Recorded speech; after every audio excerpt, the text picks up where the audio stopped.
Good evening and welcome to Tinkering with LCR. And after a quick detour, yet another measurement device. Now, what exactly do we have here? This is a digital LCR meter made by Stanford Research, model number SR-720. You might ask, why? Don't I already have an LCR bridge? What's so special about this one that none of my existing meters can provide? The answer is range. All my existing devices are limited in the value ranges, especially for capacitors. Anything beyond 10,000 microfarad will give me grief with my existing meters. This one here, no problem. It's probably only limited by the 5-digit readout. It can go up to 99,999 microfarads. Besides that, it also supports various test frequencies and has a direct readout for the ESR value. When it arrived, the case was quite dirty, so the usual disassemble, clean and rebuild is called for.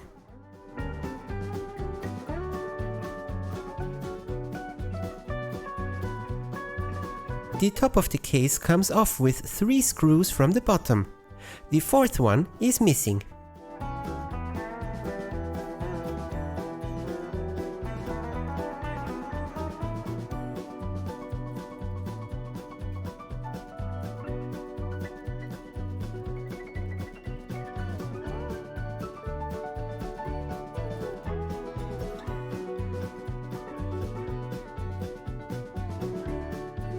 Inside, the keyboard and display are connected with ribbon cables and a grounding strip. Note that the inside of the plastic case seems to be coated for shielding. Nice!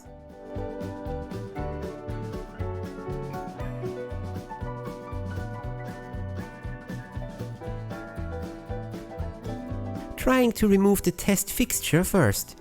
The wiring is tight, so let's hold that until I have the PCB out.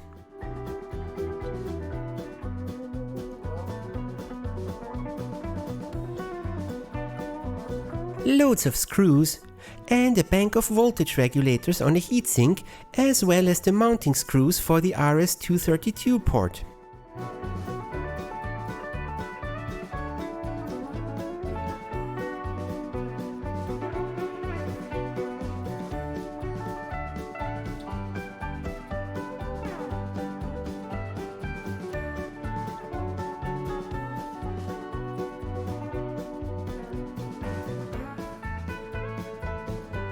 The 2 banana plugs at the rear are for providing up to 40 volt bias voltage.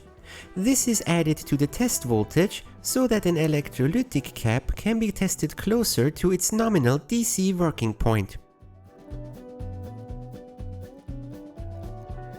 Finally, I'm able to remove the test fixture. 4 wires. And yes, this is indeed a 4-wire test setup. We can measure milliohms of ESR after all.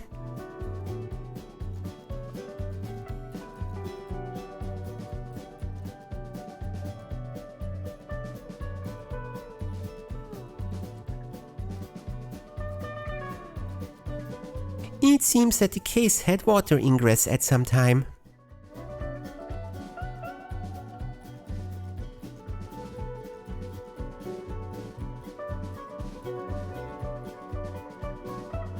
The mains transformer and power switch combo is essentially soldered in place.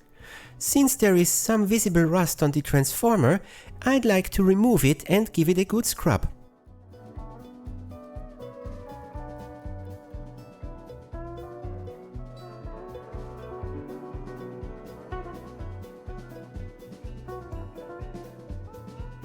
I decided to clip the transformer wires and reconnect them later.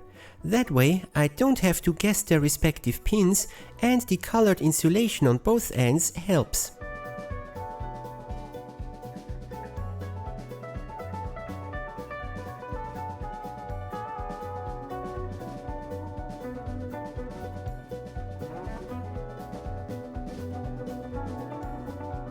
I'm also removing the line filter to check if there's any refuzz hiding in there. Now, turns out that these clamps aren't supposed to come out. The upper one did pop out, so I assumed that's how to remove them, but that might have been pre-broken already.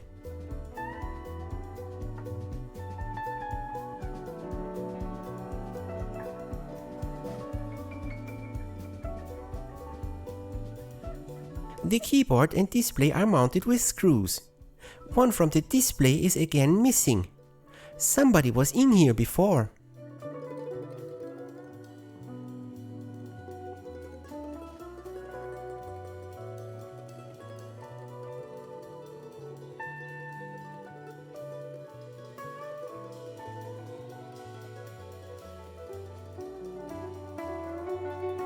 All red LEDs, as it well should be. Nothing blue around here.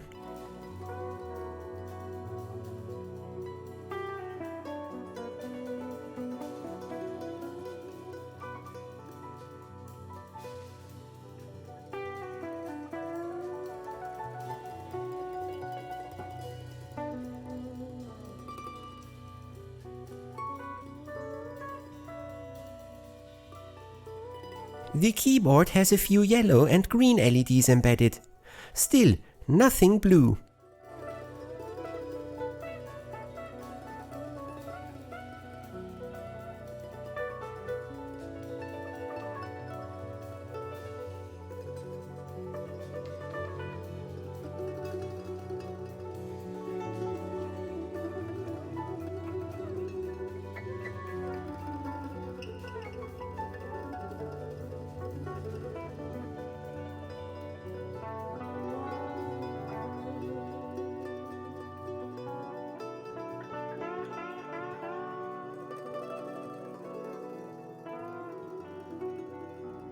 The test fixture is made for radial components. One can stick the wires directly into the slots, so it is rather versatile for those. But how does a 4-wire measurement work in these? Let's take them apart for a good snoop and, of course, some cleaning.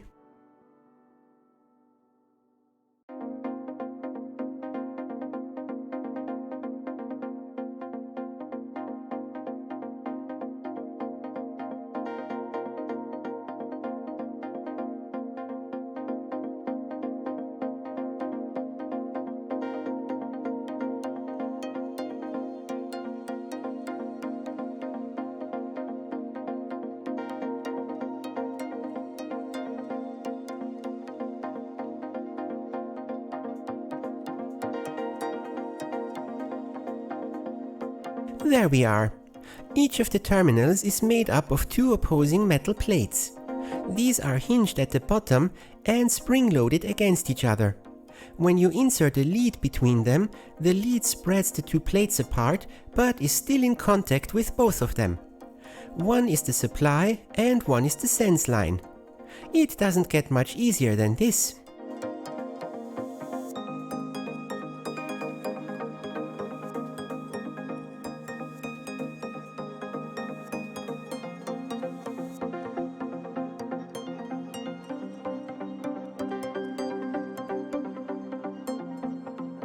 The voltage selection is built into this combined IEC socket, line filter and fuse holder.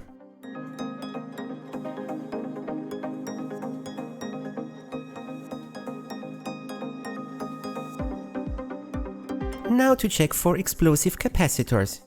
The shielding comes off with a bit of prying on a soldered point.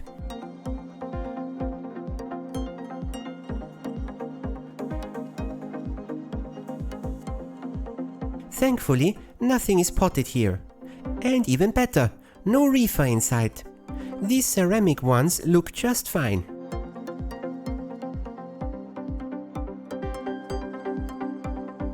And putting it back together.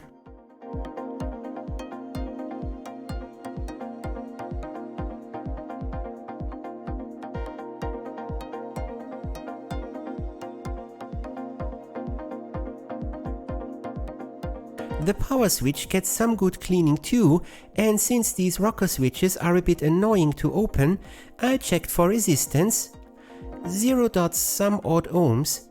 I'll leave it at that.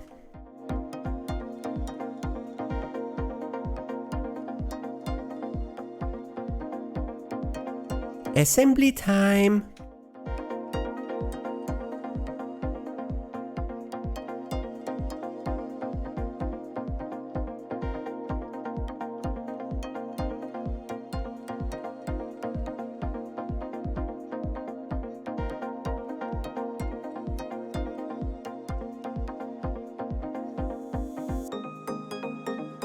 I had to glue in the clips for the power socket. Still, I'm pretty sure that I didn't break the upper one.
Reconnecting the line filter connections.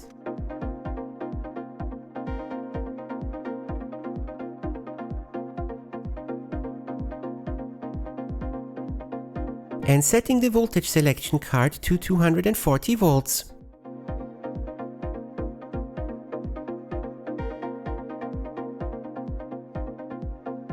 Thermal paste. The case bottom is the only way for the regulators to move heat away, so I'm adding a dab there too.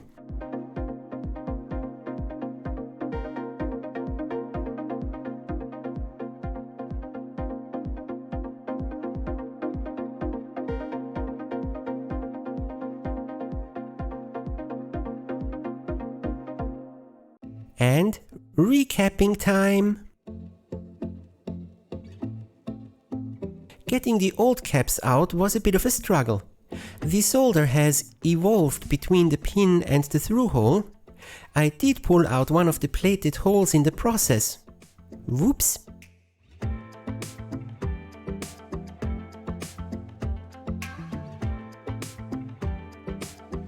Was it worth it? Just look at that one capacitor here. Pretty sure it shouldn't be like that. This is similar to one in my HP logic analyzer, looking fine from the outside, but already has a puddle forming underneath.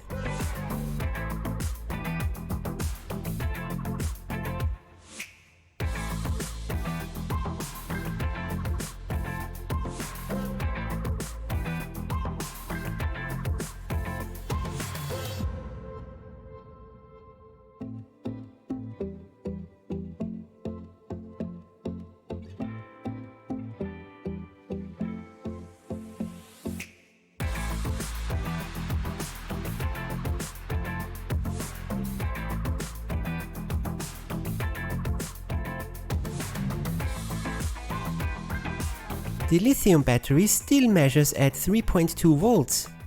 I'll leave that.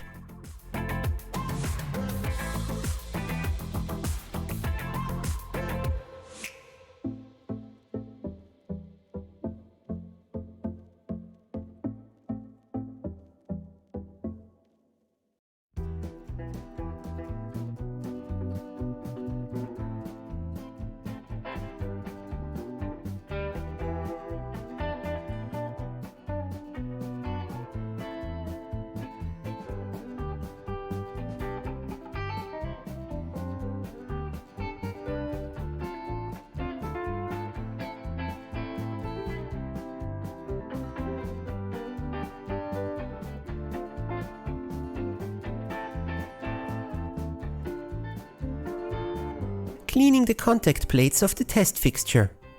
Yuck! What a load of gunk!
and reconnecting the 4 lines to the main PCB.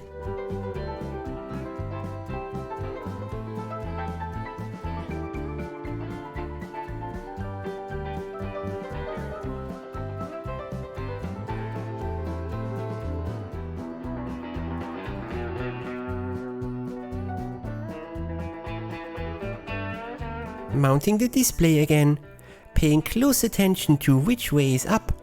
It is not keyed.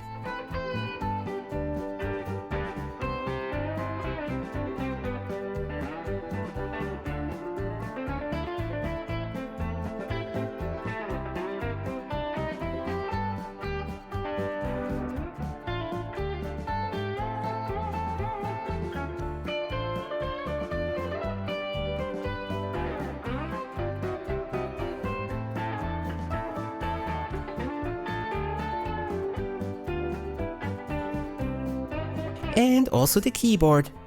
Much screwing around again.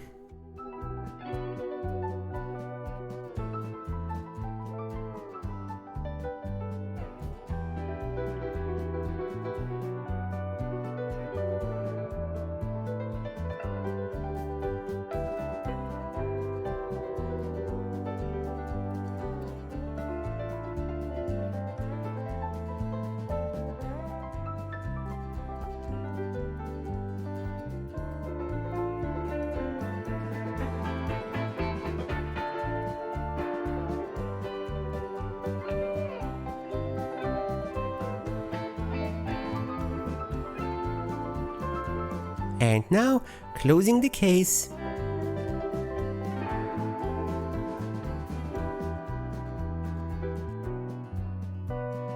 And giving it a try.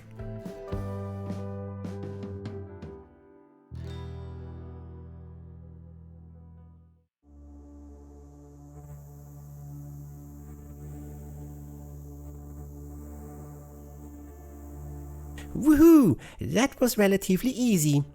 But there's more here. For one, there should be a GPIB board available for this device. And indeed there is. I found an untested, for parts only, SR-720 model, the slightly lower end version, that came with the elusive GPIB board. Transplanting it now.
A quick test later shows it works.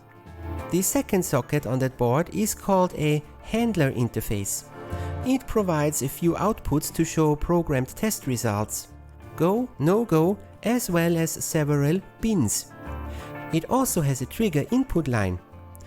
That would enable you to use this device in a quality control scenario to at least semi-automate the process of testing a load of components and matching up tolerances. Also, the original eBay offer for the device included a test adapter, And they even included the 2 axial adapters they found. Yay!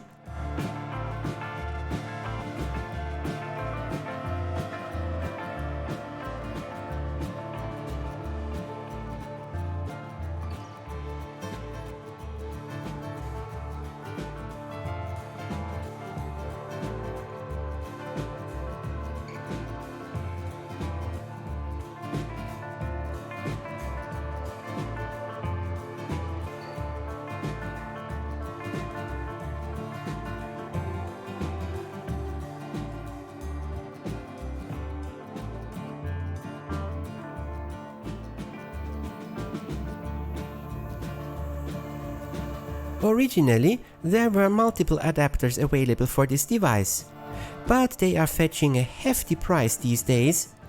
If my unit hadn't included one, I would have made one from scratch. The original options include one with test clips, one with SMD tweezers, and one that just ended in 4 BNC jacks for connecting arbitrary fixtures.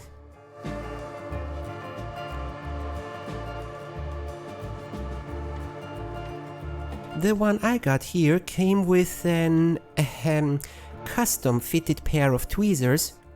I shall remove that and replace it with BNC connectors. That way I can connect whatever adapter I want later on.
The axial adapters plug into the test sockets and can be adjusted to fit a specific width. They carry both lines from the test socket up to the axial connections and so they enable a true 4-wire measurement again. And a quick search on Amazon later, I have found 4-wire clamps, apparently called Kelvin clamps, that even came with BNC connectors, as well as a pair of tweezers in the same style. Woohoo! A full setup! Let's measure a few components. Radial capacitor,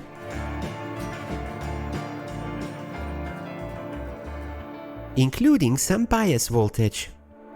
Sweet!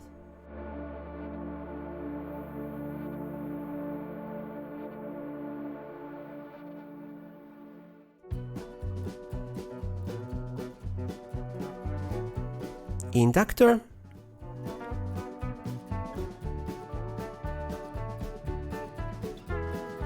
resistor,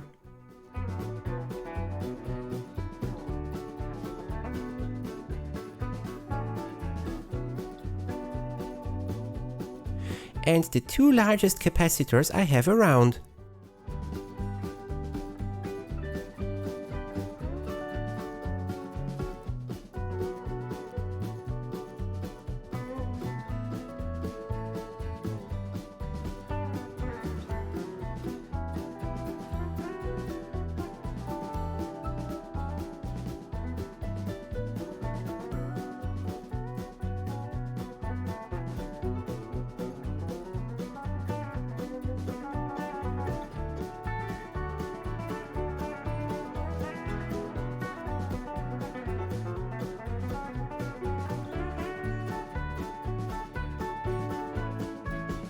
And that's it for this episode.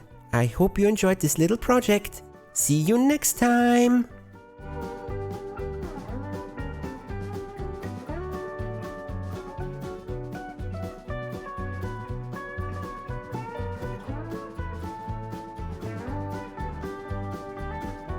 Good evening and welcome to Tinkering with LCR. After a quick detour, yet another it would be so nice if I could finish the first sentence at least.